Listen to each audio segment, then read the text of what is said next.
All right, we're picking up with question number 8 on the Precalculus Midterm Review. And I was pointing out that it is a word problem, and it talks about a drone is launched into the air. Its height in meters above sea level as a function of time in seconds is given by, and they give you this equation. And I immediately noticed that equation, h of t equals negative 2 t squared plus 8t plus 17, has that high exponent of 2, which lets me know that it is a quadratic function.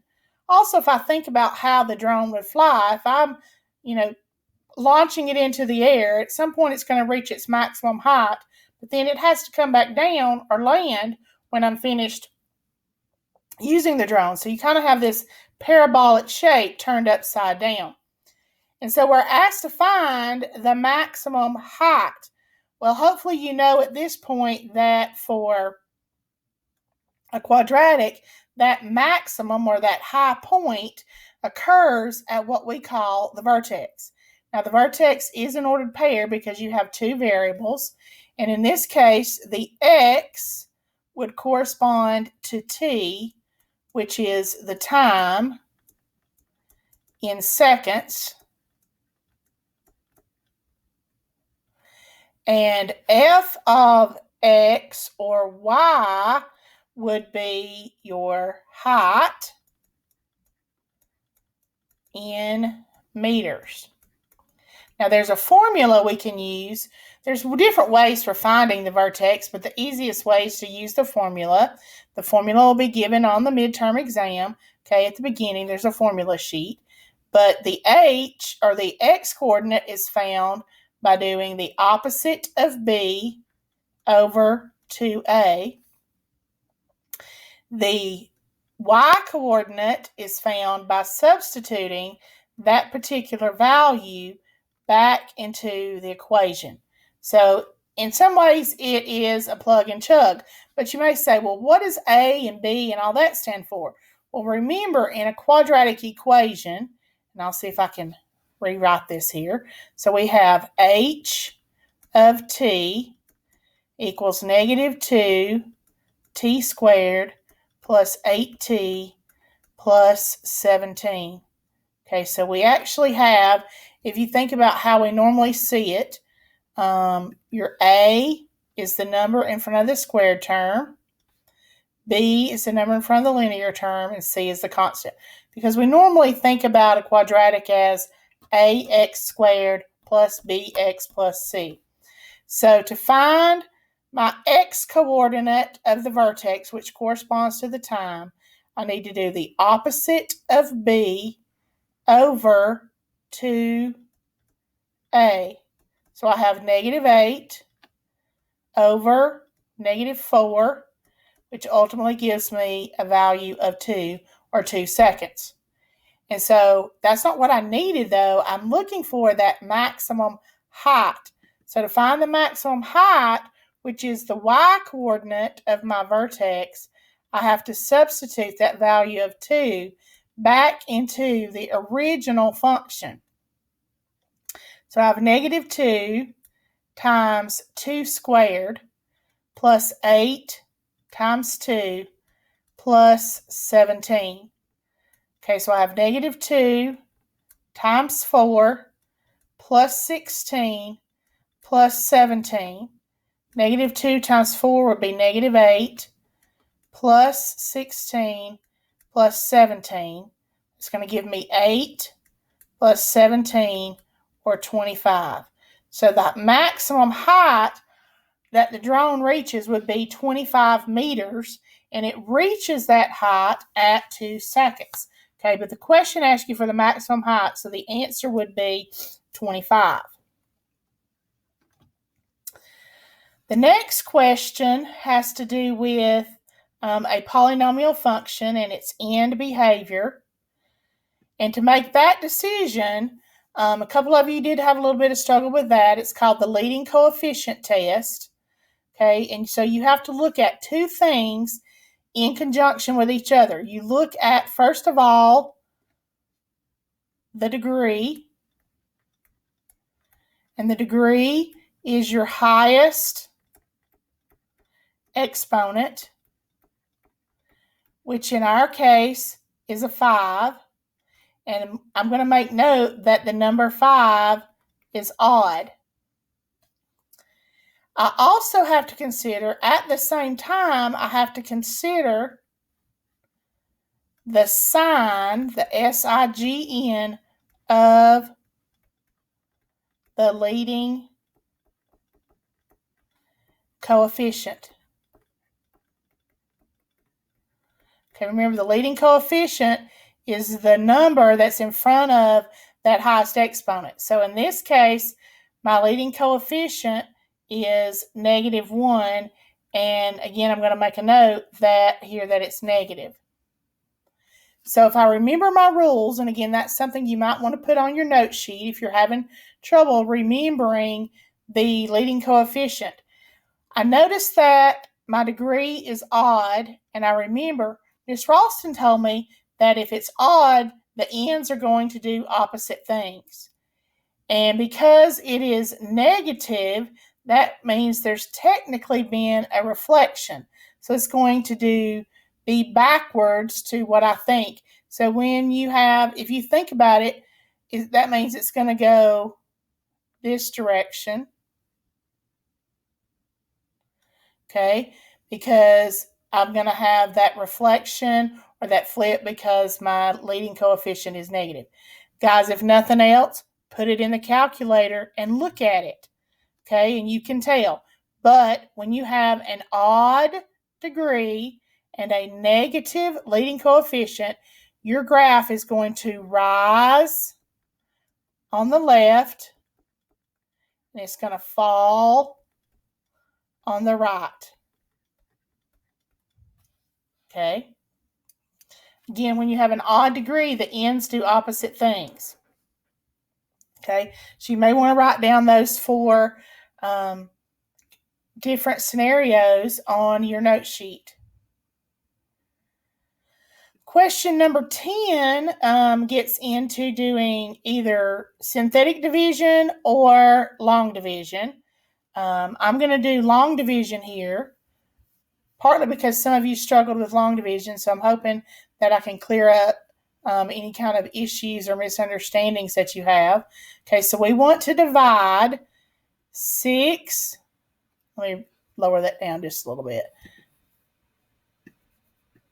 We want to divide 6x cubed plus 7x squared plus 12x minus 5 by 3x minus 1. Okay, so if we think about the division process, we got to think about what number can I multiply times this 3x to create 6x cubed. Well, I know that 3 times 2 is going to give me 6. I have 1x, but I need 3, so that tells me that I need 2 more. So I'm going to multiply by 2x squared, and you have to do every piece. So 2x squared times 3x would be 6x cubed. 2x squared times minus 1, make sure you distribute, is minus 2x squared. Okay, then we're going to draw our equal bar. I want to do it in a different color. Okay, we're going to draw our equal bar. Equals, and you got to change the sign because remember you got to subtract. So subtract is you do the opposite. So 6x cubed minus 6x cubed goes to 0. 7x squared plus 2x squared is 9x squared. And we bring down the next term, which is 12x. And you start the process again. What number times 3x would give me 9x squared? Well, 3 times 3 would give me 9. I have x, I need x squared, so I just need 1x. Okay, so I'm going to multiply through. 3x times 3x is 9x squared. 3x times minus 1 is minus 3x. Again, you draw the line and change the sign. Okay, draw the line, change the sign because you're subtracting. 9x squared minus 9x squared is 0.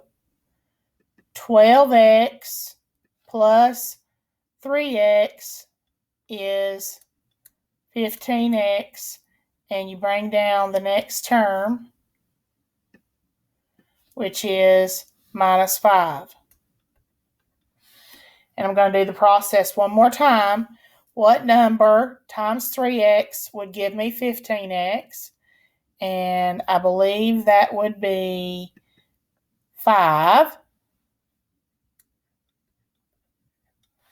So I would have 5 times 3x is 15x. 5 times minus 1 is minus 5. We're going to draw the line and change the signs so that I have 15x minus 15x, that's 0, minus 5 plus 5 is 0. For this particular problem, we do not have a remainder. Our remainder is 0. It is possible you could have a remainder just like you can in good old regular division. Okay, so my answer would be 2x squared plus 3x plus 5 with no remainder.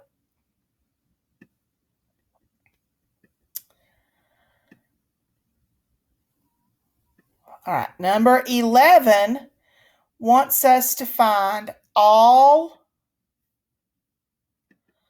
the real and complex zeros of x cubed minus 2x squared plus 5x.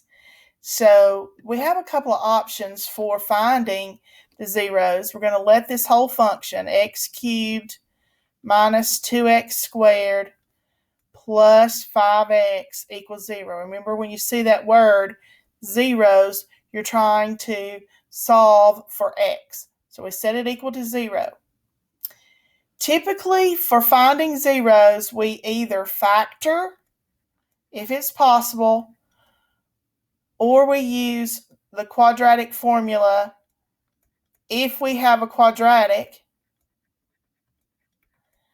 If you don't have a quadratic, then we have to resort to synthetic division with the rational root test.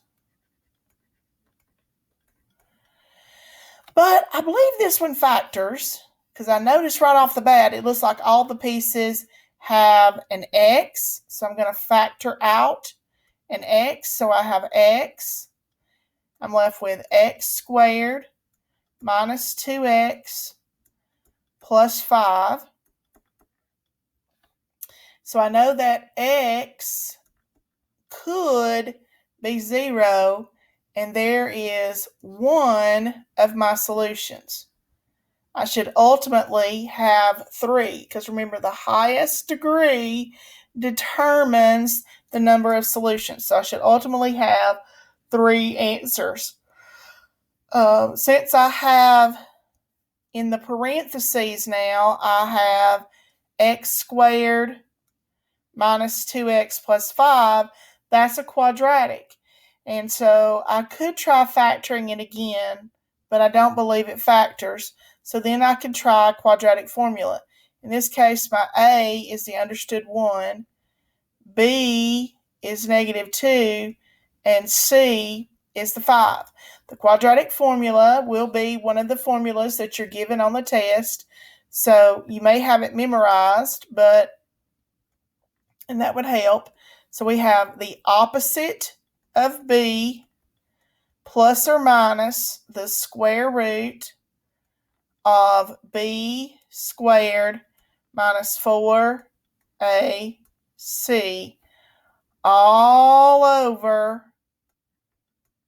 2a.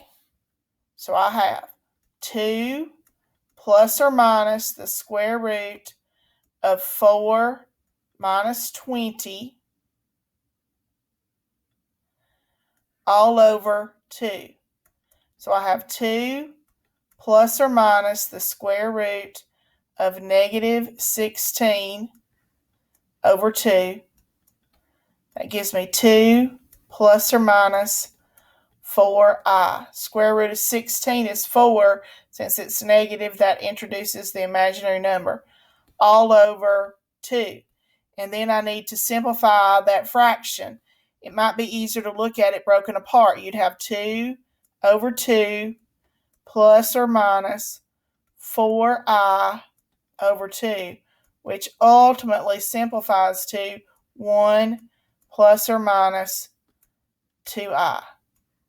And that's actually 2 solutions because you have 1 plus 2i and 1 minus 2i.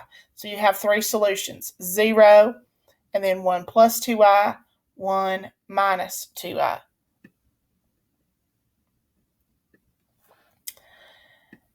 Okay, number 12 asks us to find the vertical asymptotes of a function, and the function you're given is a rational function. Typically with rational functions, you're going to have vertical asymptotes as well as horizontal asymptotes. In this case, we're looking for the vertical asymptotes. Vertical asymptotes occur at the x value or values that make the denominator equal to 0. Now, one of the nice things about this particular problem is it looks like it's already kind of pre-factored. You don't actually have to go through the process of factoring your denominator or even your numerator. You can simply set it equal to 0. So that's kind of nice. So we would have x, let's see, x minus,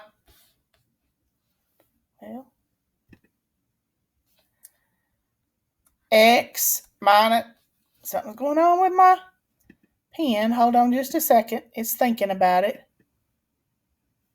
Okay, we want to draw. Okay, we want to do this. Okay, so we have x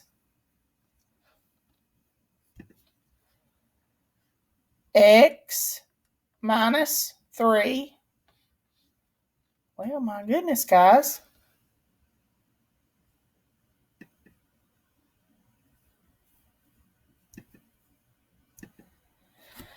Okay, so we have x minus 3. All right, I'm going to stop there because there's something going on with my ink pad. So I'll see if I can figure it out and come back and we'll pick up with question 12.